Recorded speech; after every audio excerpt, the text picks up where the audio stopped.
Shalom, welcome to the Jewish View. My name is Rabbi Nachman Simon with the Chabad House of Delmar, together with my co-host Mark Ronan of Statewide News Service, jbiztechphilly.com, and now columnist for the Jewish Press. Yep, I'm having fun doing all three assignments, and my column in the Jewish Press is called Albany Beat, and I talk about how government relates to the Jewish community, or doesn't, as the case may be. But our guest today is Mike Durant from National Federation of Independent Businesses and the New York chapter. Correct. And and you know how government relates to small businesses. So that's what we're going to talk about today, whether government relates to small businesses or doesn't, as the case may be. Right. So, well, thank you both for having me. Well, my first question is what you generally hear. I'm not a businessman, I'm a rabbi, but that the small businesses are going under. You got the big box businesses, so your five and dime little stores at the corner are more and more going under, or even restaurants, they're all become franchises. I mean, is a franchise person a small business? And on one hand it is, but on one hand it's part of a big conglomerate. Right. Yeah. Well, I think that it is somewhat of an unfortunate reality that as the years tick by, small businesses all across New York, there seems to be fewer and fewer. When you get in your car and you drive through any community in upstate New York and even in down, you see a lot of vacant commercial property, and often it is a small business. Some of that is on the skill of the entrepreneur, obviously, but some of it is the business environment, the climate that the state and that government really creates, that the business owner has to deal with. And as we see in New York, a typical small business profits right around, say, 1% to 4%. And over the last few years especially, Albany hasn't been very kind to small business. I think most of my members, and I represent 11,000 across New York, would say Albany hasn't been very kind to them in decades. But the last few years have been hard, and it's really driven a stake through that finite profit margin that a small business has. Now, you grew up in New York State? Correct. Do you find that over the years that it's become more friendly under this administration or less friendly under, because the Governor Cuomo promotes that, it's business is business, it's important, we have to keep striving for employment, and, he's giving tax breaks, and do you find that it's hyperbole and it's bluster, or is it reality? Well, the governor has done some positive things. We just had a report from the Tax Foundation last week that ranked New York 49th in business tax climate. Is that up from 50? Yeah. It's staying the course at 49. It was 50 5-6 years ago. A lot of that is driven by tax reform that was done a few years ago. Our corporate tax rate in New York is ranked 7th, so it's undeniable that that's not competitive relative to the rest of the country. Unfortunately, small business owners, the vast majority, the business owner pays their business taxes via the personal income tax. We have a very progressive tax code that is not overly friendly, and so small businesses there haven't received the positive benefits. As an organization, we've been opposed to Startup New York. That was providing tax-free incentives for employees and businesses for a period of time. At the time, that's not doing anything for the existing business, and we rank 49th in business tax climate. I think that too often the word business gets politicized to the point that it's great for the opponents that I tend to go up against, because when you think business, you don't think about the mom and pop shop on the corner. You think Target and Walmart and fast food franchises, the big box stores, etc. Business, the owners, the CEOs, their experience of the big boys versus the mom and pop are vastly different. And what happens with the political trade winds is when we talked this past year with minimum wage and paid leave, that disproportionately impacts a small employer, a family farm, a corner deli, a pizza place, an auto repair shop, far more than it's going to a Target, a Walmart. Yet, no pun intended, Target. Yeah, right. But those folks have the financial flexibility to adapt, whereas my folks, going back to that finite profit margin, do not necessarily. Okay, so you know what? You were against the minimum wage. Are you still against raising the minimum wage? Even though with this compromise of it going up in New York City, but not necessarily upstate at the same rate? Yeah, two things with that. First is we just came off a minimum wage increase that was being phased in over 3 years. So 3 years ago, the minimum wage in New York was at the federal minimum of $7.25. Right. So we're moving up to 9. And now with this new deal, regardless if you look at the bifurcated wage between the city and Long Island versus upstate, you're looking at 9 years of a minimum wage increase. Yeah. We're not seeing cost reductions. Well, we're not seeing cost reductions for a business. What this equates to is a 67% increase in labor costs that a small business is going to have. With a finite market share of their product, with the finite profit margin that I discussed, or hemorrhaging population, so the corner deli is not going to see an influx of new customers. So what are they going to do? One of three things. They're going to cut employees, they're going to close, or they're going to raise prices. And that's not really... I have people come to me and they won't give them a lot of hours. Now, again, I don't know the laws. Again, like I say, I'm not a lawyer, I'm a rabbi, but people just complain to me that they go to a business and they just won't give them like under 20. Again, I don't want to say a number because I don't know. But, everybody finds a way around the issue. They don't like part-time. Again, I'll take 2 part-times to equal 1 full-time, so I don't have to. Maybe that's for the healthcare. Well, also. That's more with the healthcare, but I think that for the business owner, at the end of the day, in small business for New York is a $950 billion hit on our economy. There's over 2 million small businesses all across the state. So any economic resurgence is going to be heavily reliant upon the health of small business. It's not just a matter of labor costs. You have, we kind of guesstimate here, about the top 5 worst or highest workers' comp costs in the country. We have top 5 energy costs in the country. Health insurance is through the roof here in New York. We just talked about the 49th or the second worst business tax climate. So all these things that small employer is dealing with, seeing no reductions anywhere there, yet now you're going to increase labor costs, which isn't just for the businesses, by the way, that pay at that minimum wage level. If you owned a business and you had 1 minimum wage employee and you had 2 making $14 and 1 making $16, as that gets moved up, there's going to be there's going to be a compression issue, and wages are going to go up. Okay, but by the time this gets all phased in, like you said, 9 years or whatever it is, the $15 minimum wage is going to be worth $13 in today's dollars. I think that... So it's not really a $15 minimum wage, it's, but it's still, I mean, by the time, it's also the inflation and the what money is worth coming, I watch these old movies and, I see, a penny candy was really a penny, they give you a nickel and you get this big bag of groceries and, you look at that, but times have changed and you don't have, that nickel's not worth much anymore, or that penny. So I'm just not, in fact, it costs more to make a penny than it does the actual penny, the actual 1 cent. Well, the other side uses an argument a lot on the inflationary figure, and they point out, I believe it's 1968. 1968, minimum wage peaked. When you looked at it, Forbes has ran this article many times as the fight for 15 has sort of went around the country, and obviously it was here in New York. When you look at with the minimum wage since its inception to now, and you use other years outside of 1968, the minimum wage is far below the $9 that it is here. It's like $8.11 or something like that. So to project where we're going to be in the future, that's too tough to tell. But they manipulate and they have good arguments, and here we are. Okay, so I'm not saying whether I'm in favor or not. I'm just sort of having this, absolutely. Yeah, okay. You also have a scorecard.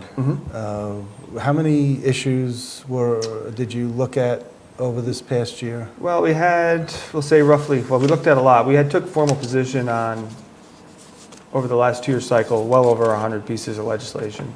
But at the end of the day, there's a lot of non-controversial issues that lawmakers vote in, whether 1 house and 2 houses. We try to largely avoid those and pick the things that we really feel, based on our members' input, would impact their business either positively or negatively. So we have roughly 10? Yeah, 10. We have 6 in the Senate that we scored the Senate on, and when I look at the Assembly, it's about the same. So some are 2 houses, some are 1 house. And I should say that in full disclosure that when we were talking about minimum wage a minute ago, you were the assistant labor commissioner in the in 2005, 2006, or associate commissioner. So you were up there in labor. I mean, you have your grasp on what the issues are. I just want people to know that you're just not a talking head, or a pretty face or whatever. You're just right. You have some real knowledge and background in the labor field itself. So that's pretty much why I brought up the minimum wage, and I just wanted to come full circle and mention that.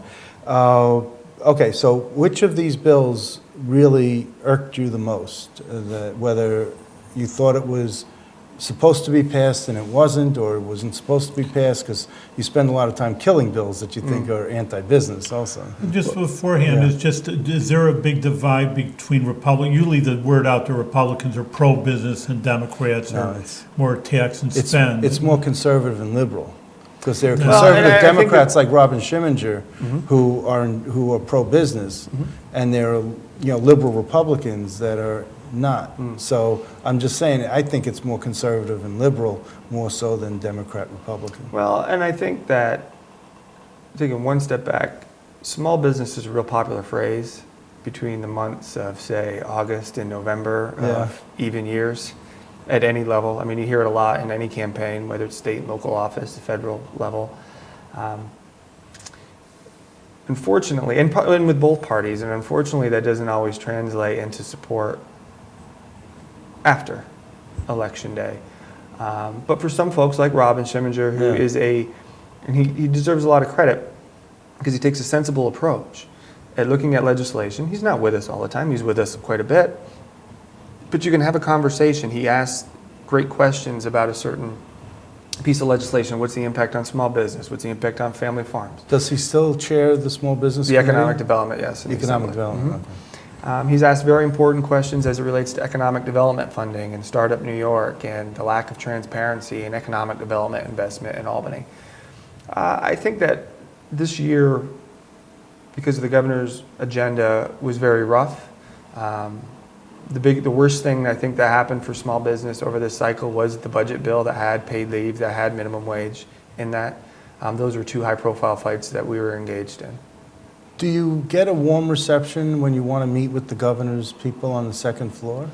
Well, I think that the relationships evolve and move in different directions. I mean, I think the governor, in his first few years, when he had more of a centrist view on and policy, he was really good at bringing labor and business interests Right. together in a room. We got some positive workers' comp reform and unemployment insurance reform a few years ago, and that was a large result of his leadership in bringing us together. But we're also not afraid as an organization, and I'm not afraid as the face, I guess, of New York's operation to be critical and stand up for our members, and that isn't always received very well. No, but do they feel that they haven't shut the door on you, like when you request an appointment? No, I've had meetings, sure. That they see the NFIB as a real prominent I don't know. organization, like the Business Council and... I think that they understand that, I don't know about prominent, but I think that I would say that they understand that the business community, we have different market shares. You know, the business council has publicly traded and small business. Right. I have no business that's publicly traded. So to help the state's economy, you can't be narrow in scope, which I would criticize that the governor has been. You need to look broad. I talked about the economic impact small business has. So I think that they will listen. But the governor's agenda is the governor's agenda, and they're very rigid on that. But when in the State of the State message, he comes out with this pro-business philosophy that he feels is a pro-business philosophy. Do you wince when you hear this? Yeah, because I think it has been a very targeted approach. It's been narrow. It's largely consisted of spending significant taxpayer dollars. So you don't applaud his pro-business when that portion of the State of the State? No, because the other things he's been pushing on his agenda, like paid leave and minimum wage, disproportionately hurt small business compared, as I've described. So, yes, there was a personal income tax cut that's going to be phased in as part of this budget. Well, the small business typically might save, if it gets fully phased in, which it's Albany and it's government and you never know, might be $700, $800 in savings. But if you're a small business and you have 5, 6 employees and they're all hourly, and I've talked about the compression, it's going to eviscerate any saving there. So I find it hypocritical. The governor wants to be pro-business, but he's largely excluded small from his agenda, and he's been very specific. Okay. The Buffalo Billion and startup to attract business to New York, et cetera. And with this, so getting back to my other question about which of these bills in the voting record It would be really the budget irked bill. you? The budget bill. The budget bill That really had minimum irked you? wage and paid leave. Yeah, absolutely. And Okay. going even part of your question was, I think, Republicans, Democrats. I mean, the Senate Republicans voted unanimously For the budget. for that budget bill. And now, look, there's politics and gamesmanship that goes there. There was school aid, Yeah. and there are other things as part of that bill, and that's done on purpose. But Well, Dov Hikind voted against the budget bill in the Assembly. I mean, did you applaud him for that, or did I don't think that he was necessarily because of the positions that we had taken, but Do you find that Dov Hikind's pro-business or pro-small business? I think or- that when we look, and we can right here in front of us at his voting record, he had a 0% with us. So he's not I pro-small would say business? based on the issues that we've taken, he hasn't been very helpful, no. And even though he voted against the budget, I mean, wouldn't that be something I that, believe he was excused when you look at this. well, Yes, he was excused, or ER, which he was excused, so he wasn't present when the vote was taken. okay, on that one budget bill Correct, that... right. So that's why he's 0 as opposed to, say, a 17%. Because it was the... Oh, it was on education. Friday. And Oh, it was on Friday, I think yeah. it was on Friday. Right, he had to get home for Thursday Shabbos. night, and he yeah. probably had come, right. So that was the worst one. And what about some of the... What about Simcha Felder? How does he... Simcha Felder on our voting record was the only member of the state Senate to have a passing grade. Passing is a 70. He had the highest score in the Senate. I believe he's about an 84%. Oh, really? So he's one of your favorites? He did a fantastic job. Well, truth is, I mean, I just know from the Orthodox Jewish community in New York, I mean, they're not the Walmart executives, let's say it that way, and they are all these streets in Borough Park and Flatbush, or there really are, like you say, mom and pop businesses. He's not looking out for the big businesses. So,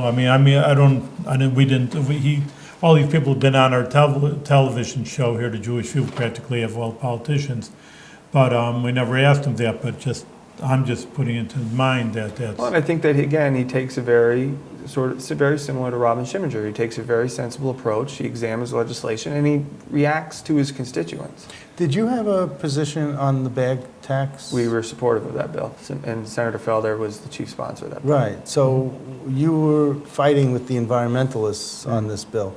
Why would you, did you craft the justification? Did you help? Because sometimes lobbying groups do that. No, we And- looked at it from a few ways. First, manufacturing, and plastic manufacturing specific, is a $2 billion industry in New York. I believe it employs about 2,000 New Yorkers. Really? So that's made not in New something- York? I don't know that. There's that. There's also a cost Interesting. impact on small business. Again, it sort of goes in the difference. If you make sudden changes, and you have a warehouse and you have boxes and boxes of plastic bags that you use, you go to any store that's typically they're going to have to eat that cost and then pay for something to be replaced. So there's a cost there. They didn't like, and when you talk to customers, do you want to, small business owners, they tend to have relationships with their customers, Sure. particularly the regulars. Do you want to pay $1 for a reusable bag? By the way, we don't know if the reusable bag is necessarily a safe environmental alternative, depending upon what it's made, to plastic. Well, not just that, it's also not necessarily healthy in that there's germs that that build I up. could think and- also, what if I'm just thinking as a consumer, I bring a bag, I have 2 bags, so you're not gonna buy something less, so I won't buy it, I don't have the bags for it. Yeah. or- it's because I would, tend not to buy more, you tend to buy less. And I think what's really interesting with this bill, and everybody, the environment is a concern for everybody, but ultimately, New York New York does have a poor regulatory environment. And you have federal standards, and then New York tends to supersede federal standards, and then you're allowing localities to have another standard, and then you create a maze patchwork regulations that a business owner would have to try to decipher and then follow. And all this bill does is say we don't need to have 2,000 local standards as it relates to a plastic bag. State law will supersede a locality for making that. That's what that says. That if you're going to examine this issue, don't examine it on a case-by-case basis and have little communities deciding what's best. Let's have a state standard, have a real conversation. And too often, something becomes an issue, and maybe plastic bags in New York City are an issue. But let's not just rush in, and we see this a lot in Albany. We're going to draft a bill, we're going to rush 100 miles an hour, we're going to pass a bill, and then we're not going to spend the time to talk to all sides of the argument, to find commonality or common ground, find a sensible approach, and understand what the true impact is, and create a state standard. And I think that that's what's getting lost when Senator Felder and other supporters of this bill, of which there were many, it passed 35-24 in the Senate. It wasn't just a party line vote? I don't believe so, no. Okay. So what other bills do you want to talk about that you... Well, I mean, we looked at a few different things. Some follow a lot of our themes that we have. There was a bill that was not voted on in the Assembly, but it was voted on in the Senate, that wanted the Public Service Commission to do a cost-benefit analysis on the renewal REV, which is the governor's energy vision, renewable energy vision. Okay. I believe, and I agree that our delivery systems and energy need to be modernized. They need to be looked at, but at the same time, what's the cost? If you go solar and wind and other renewables, what's the cost? We already have the 5th highest energy cost. Let's create transparency in the program. So that was something big. When you say we have the 5th highest energy cost? New York. New York State? Yes. Yes. Not just New York, outside New York City? Right, also? we have very high energy costs. Because I got to tell you a story. I mean, I get people from New York City come up, and I might have my energy bill laying around the table, and they look at that and they say, "Since when do they bill you weekly?" And I'm saying, no, this is for a whole month. That's a whole month. That's my weekly. That's like, Right. So they're surprised because Con Ed and other utilities downstate, they charge a lot Charges more. Yeah. Well, we have an enormous amount of assessments. One is hopefully going to be fully phased out. It's 18A. Everybody pays it, whether you're a business owner or homeowner. Yeah. It's on your bill. We tend to do a lot of those things there, and to what cause, and to what end. So that was something that was big. I think the theme when we put this together too, is over the last 2 years, there wasn't a lot done. Right. That was particularly that was pro-business. We saw a lot of the same bills that we fight and usually are able to defeat, at least in one house or the other, come up. There wasn't a lot of focus on these issues. So let me ask you in a final few minutes, now we got a new legislative session coming up in 2017. This goes away, these bill numbers go away. What do you see coming up for 2017? Looking into your crystal ball, you must be developing some political legislative agenda. Well, we're looking at it, surely. I think that that'll accelerate when we see who comes back to Albany and who has control, particularly in the Senate. Oh, okay, control you're talking. Control in the Because there's Senate. going to be 10 new members in the Assembly. Absolutely. Off the top. And I think that ultimately we look at the Senate and hope that they will become better. These scores are lower than they have been in the Senate, particularly with the Republican conference, that they become better. But we'll see if they have control. I think there's a few issues. One is called ban the box. It is the right, basically the criminal record if you were applying for a job, asking them before or after you've offered them the job. That could be something. I think state-sponsored retirement. That's what Sam Fine was Yeah, on I the show remember talking that, about but he was doing about Albany County. Sam Fine, the county legislator from. That'd be bad for business. I mean, that you may. Well, our have to argument is hire a basically, felon, well, it's not so much that as it is, So if you were going to, yes, if you were not going to be, if you had an issue that was not going to allow you to be qualified to have that job pre-offer, then you're going to post-offer. So I think it's semantics, and honestly, New York is one of the most litigious states in the country as well.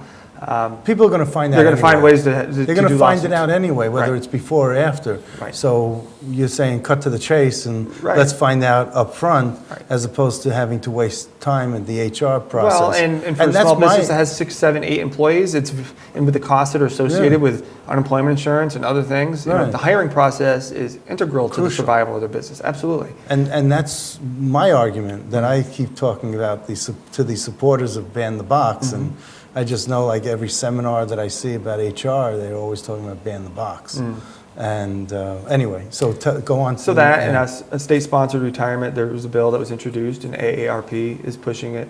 That you know, small businesses, again, a lot of them don't have the ability to offer 401ks and other things. So this would create a retirement for employees of businesses that don't have 401ks or pensions, et cetera. And you're in favor of that? No, we would No, not you're be. not. So you're Because it'd against be the a maintenance- seniors. You're against the seniors. Yeah. How can you go against the Oh, seniors? heaven forbid. And the seniors were heavily for paid leave, so they were going against small business.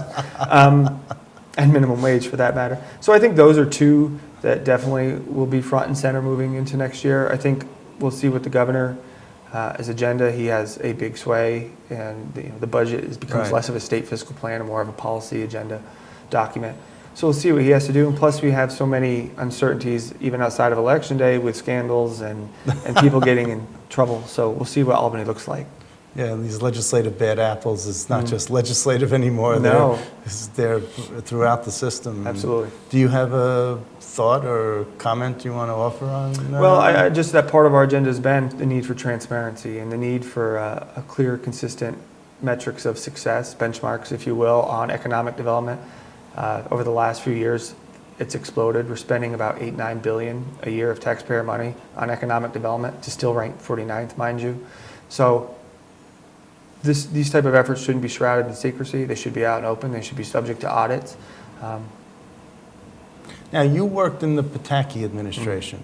How does the Cuomo administration compare to Pataki's? Pataki, I've always known as, when he was governor, like the second floor was walled off. You couldn't get through to, look around even and tour.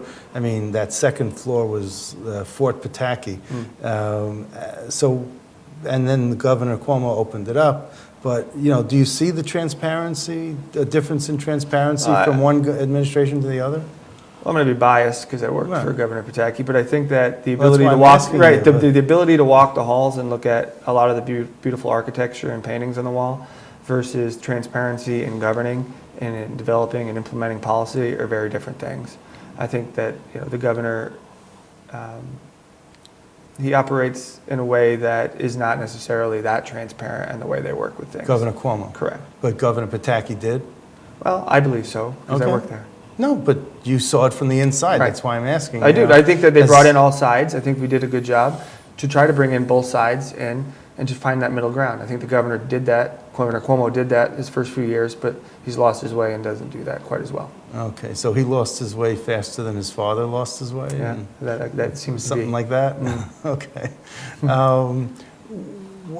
Does this make it more difficult or easier for you to make your case, given the lack of transparency or whatever? I mean, does it make you just work harder? It did. It makes work hard. I can't think of any constituency, and you have probably had a lot of folks that represent a lot of different interests that have similar jobs to mine, trying to move an agenda and having members.